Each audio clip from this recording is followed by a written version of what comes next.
pessoal, boa noite. Então vamos começar aí as nossas aulas EAD. Essa parte de aula EAD é um pouco nova, tá? Pra mim também. Eu nunca lecionei EAD, então vai ser um desafio aí tanto para vocês quanto para nós professores. Mas a ideia, né, é que vocês consigam pegar o conteúdo, apesar de não podermos estar em contato direto, tirando dúvidas diretas.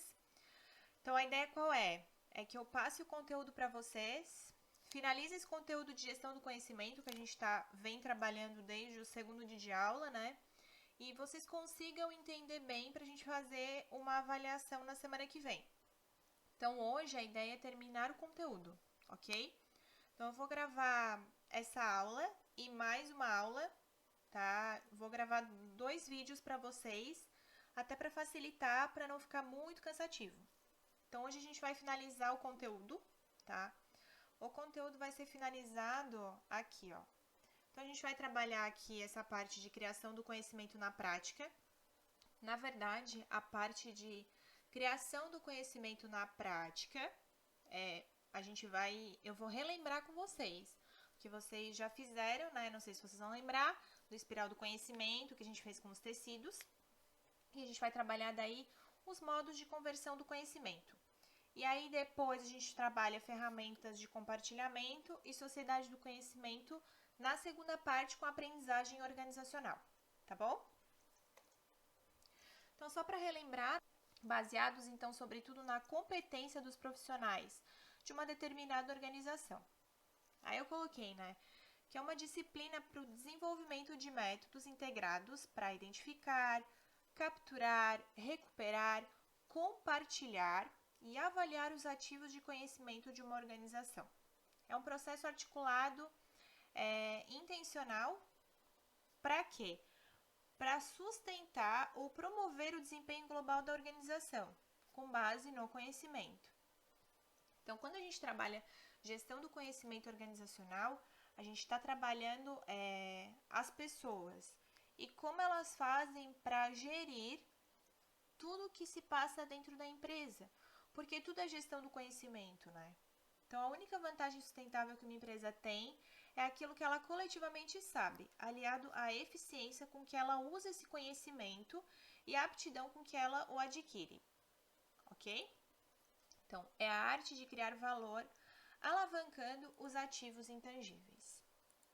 Para enxergar uma organização do conhecimento, os administradores devem procurar ver as organizações como se elas fossem constituídas de estruturas de conhecimento e não de capital. Ou seja, não se deve olhar a empresa somente pelos bens tangíveis, ou seja, um galpão, um computador, um fone. Não. Uma empresa ela é composta de pessoas que trazem conhecimento para a empresa e desenvolvem esse conhecimento dentro da empresa também, óbvio. Então, a ideia qual é? A ideia é que o proprietário da empresa e os colaboradores entendam que uma organização ela funciona somente através de capital intelectual. Então, gestão do conhecimento significa organizar as principais políticas, processos e ferramentas gerenciais e tecnológicas à luz de uma melhor compreensão dos processos. Aí, geração, identificação, validação, disseminação, compartilhamento e uso. Por quê? Porque não adianta eu compartilhar se ninguém utilizar. Então, por que se fala compartilhamento e uso, né? É compartilhar, ou seja, fazer com que todas as pessoas saibam realmente e entendam a importância e utilizem esses conhecimentos estratégicos para conseguir gerar resultados para a empresa e também benefício para os colaboradores. Porque, na verdade, a gestão do conhecimento nada mais é do que gerir os colaboradores da melhor forma, né?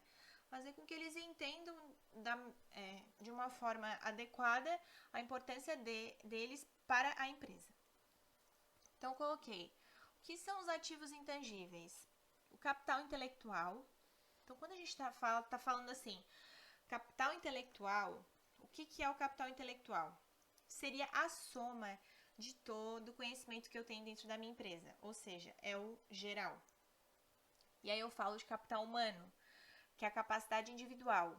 É quando eu vejo a minha empresa, eu vejo ela no coletivo, mas eu analiso pessoa por pessoa. E como essas pessoas elas são fonte de inovação em algum momento. Capital estrutural ou organizacional. Então, eu coloquei, conjunto de publicações, a cultura da empresa, não deixa de ser um ativo intangível também. Por quê? Porque ele é valioso, A cultura da empresa é muito valiosa. Bancos de conhecimento, as tecnologias que essa empresa utiliza, as patentes, os sistemas, os procedimentos. Então, todos os processos que a empresa tem faz parte do ativo intangível da empresa, tá bom? Depois, capital do cliente ou de relacionamento, ou seja, é tudo que a empresa tem de relacionamento com as pessoas que ela faz negócio, que são os clientes, E o capital de relacionamento externo. Então, alianças e relacionamentos comerciais com clientes, parceiros estratégicos, fornecedores, investidores, agências reguladoras, se a empresa precisa, Governos. Então, assim, seriam os stakeholders, que a gente já falou em sala. Então, todos os relacionamentos que a empresa tem e que fazem parte da rotina dela. Aí eu coloquei aqui a criação do conhecimento. Então, quem criou esse conceito de criação do conhecimento e o espiral do conhecimento foram Nonaki e Takeuchi. Eles fizeram essa criação do conhecimento, eles definiram a criação do conhecimento e definiram que isso é a capacidade que uma organização tem de criar conhecimento e disseminá-lo entre os seus membros, e incorporá-los a produtos, serviços e sistemas. Então, assim, não é só criar conhecimento, é fazer essa disseminação, ou seja, passar para as outras pessoas. Então, o que eles falam, Como ocorre a criação do conhecimento?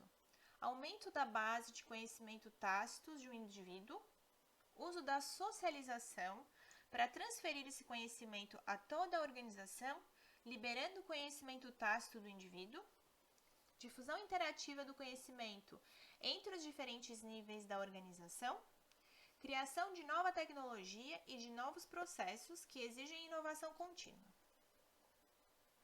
Aí eu coloquei aqui só para a gente dar uma relembrada, porque a gente vai trabalhar a espiral do conhecimento, Conhecimento tácito e explícito. Então, vocês já sabem, vamos só dar uma relembrada, tá bom? Então, conhecimento tácito. Conjunto de conhecimentos pessoais inerente à experiência de cada indivíduo. Então, quando a gente trabalha conhecimento tácito, é a prática, é o dia a dia. Então, modelos mentais. O que seriam modelos mentais? São que as pessoas, elas têm aqui e passam para o dia a dia, mão na massa, tá? Percepções é o que a pessoa, às vezes, ela faz até no automático. Ela nem segue o processo, Ela sabe fazer de uma forma diferente, mas ela não tem isso anotado em lugar nenhum. Então, é o conhecimento tácito. E o explícito é aquele sistematizado, documentado, acessível e transmissível. Ou seja, são os documentos, livros, processos que estão anotados dentro da empresa, passo a passo de tudo que eu preciso fazer. Então, basicamente, o conhecimento explícito, ele está anotado, ele está explicitado. Qualquer um dentro da empresa pode acessar. Então, aqui eu coloquei como que isso tem influência no conhecimento humano, tá bom? Então, conhecimento tácito, eu coloquei conhecimento pessoal incorporado à experiência, porque geralmente o conhecimento tácito, ele trabalha também isso junto com a experiência que o indivíduo tem. Envolve fatores intangíveis, sistema de valor, crenças, perspectivas, insights. Então, insights são aquelas ideias que as pessoas têm, intuições, emoções, habilidades. Já o explícito, ele é mais formal, tá? Ele não tem... se fala que o conhecimento explícito, ele não demonstra sentimento, porque ele é todo sistematizado, Então, são expressões matemáticas, afirmações gramaticais, aí palavras, números, fórmulas, princípios, Então, é uma coisa mais... É realmente o que está anotado. E eu não consigo ter sentimento em anotações. Eu não consigo vislumbrar sentimento em uma anotação, né? E aí eu coloquei aqui qual é a diferença, né? Gente, se a gente vê aqui a dinâmica do conhecimento, né, e da conversão do tácito para o explícito, então apenas 20% do conhecimento valioso para as organizações é capturado, codificado ou tornado tangível e concreto de alguma forma, ou seja, ele é explicitado. A outra parcela está incorporada nas pessoas e não em documentos ou sistemas computacionais. Então a gente vê muito isso. As empresas elas não cadastram, né? Não existe cadastro. Então, quando a gente vê ali 90% só do conhecimento é explícito, a gente entende o quanto é importante as pessoas dentro da empresa, porque elas que detêm o conhecimento, são elas que sabem do que está acontecendo, né? É verdade? E aí eu coloquei aqui o nosso espiral do conhecimento, que foi o que a gente trabalhou em sala, tá bom? Então, a primeira etapa, geralmente, é o conhecimento tácito com o conhecimento tácito, que é o primeiro contato, se a gente for entender. Então, eu coloquei ali, ver, manusear, perguntar. Então, assim, é a conversa.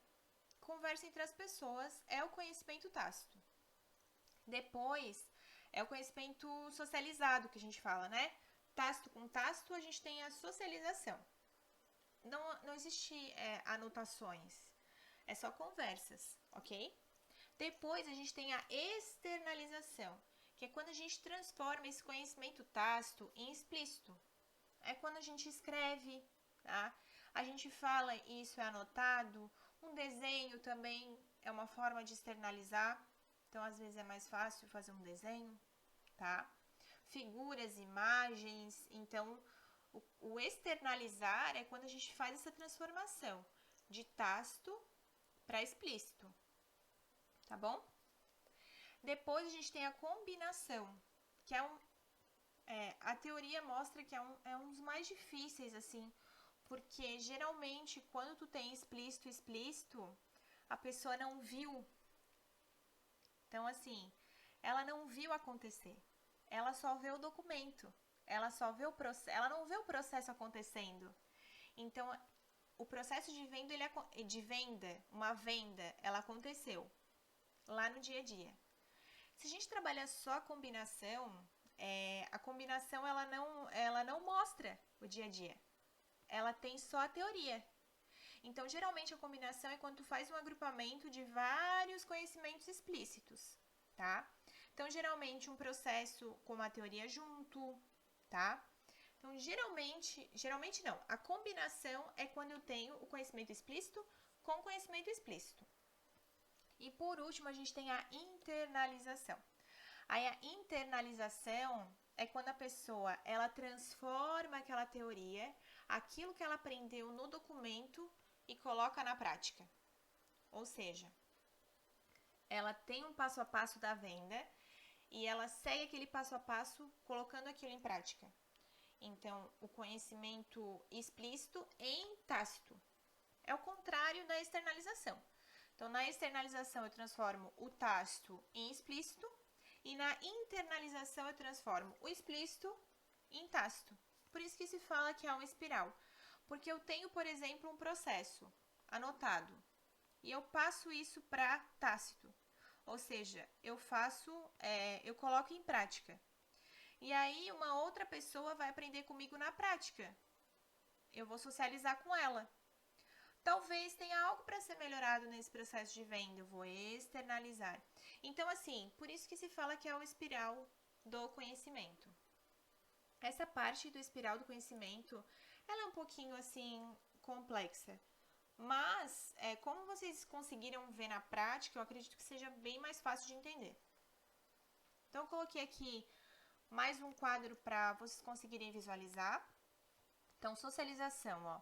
Conhecimento tácito, tá? Então, compartilhamento de experiências, absorção através da prática, observando, imitando, não necessariamente utiliza a linguagem. Depois, daí a gente tem lá a internalização. Explícito para tácito. Então, incorporação do explícito em tácito. Assimilação do explícito. Conhecimento estruturado como modelo mental. Depois, a gente tem a combinação. Então, a gente já falou, né? Explícito para explícito. Combinação de conjuntos diferentes de conhecimento explícito. Processo de sistematização de conceitos. E, por último, a externalização, que é a articulação dos conhecimentos tácitos em conceitos explícitos. Processo de criação no conhecimento perfeito. Por que se fala que a externalização é o processo de criação do conhecimento perfeito? Porque é a última etapa. É quando tu consegue ver que realmente aquilo que tu fez a gestão, ou seja, eu peguei o dia a dia e transformei aquilo em explícito, eu documentei e alguém conseguiu pegar aquele documento e colocou na prática de novo, quer dizer que eu consegui fazer a gestão do conhecimento. Eu consegui passar esse conhecimento para frente, tá? E aí para finalizar, eu coloquei como nós aprendemos. E aí eu coloquei aqui para a gente finalizar essa primeira parte do conteúdo, a pirâmide de Glasser, para vocês conseguirem entender qual a importância da gente trabalhar a gestão do conhecimento, ok? Então, 10% a gente aprende quando lê, 20% quando a gente escuta, 30% quando observamos, 50% quando vemos e ouvimos, 70% quando discutimos, que é o que a gente vai fazer depois, tá bom? 80% quando fazemos e 95% quando ensinamos aos outros, ok? Então, a gente finaliza essa primeira parte do conteúdo e daqui a pouquinho a gente tem mais um pouquinho de aula, tá bom? Até daqui a pouco!